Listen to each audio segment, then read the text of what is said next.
They drove to the Safeway near their house and she got out and carried him into the store on her hip. She got a grocery cart and put him in the baby seat facing her and began shopping up and down the aisles, systematically going through the entire store. Tommy looked coyly at the women shoppers behind Marge.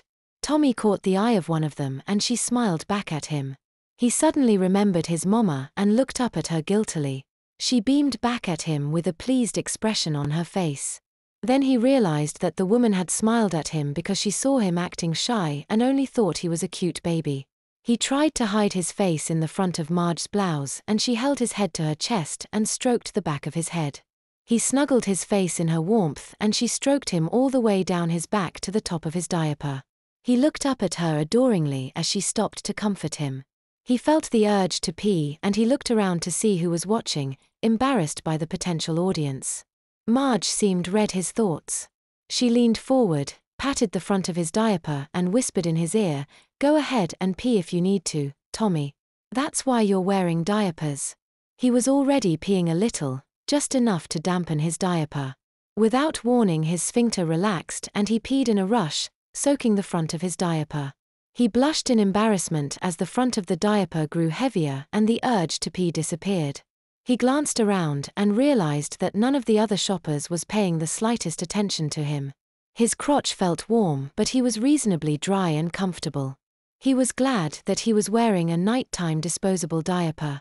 He looked up at Mama only to see her smiling broadly down at him. Marge reached into her purse and removed a plastic baby bottle filled with juice and handed it to him, then turned to look through the bins of baby food. He took the bottle and put the nipple in his mouth so he could hide his face from the women around him.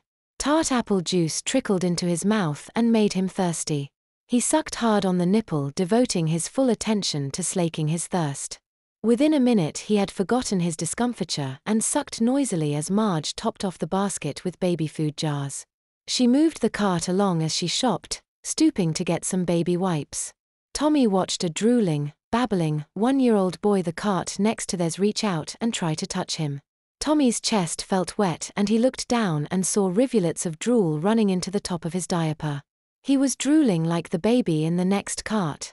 The baby's mother was a tall, willowy brunette with fantastic boobs and he wondered what it would be like to be her baby.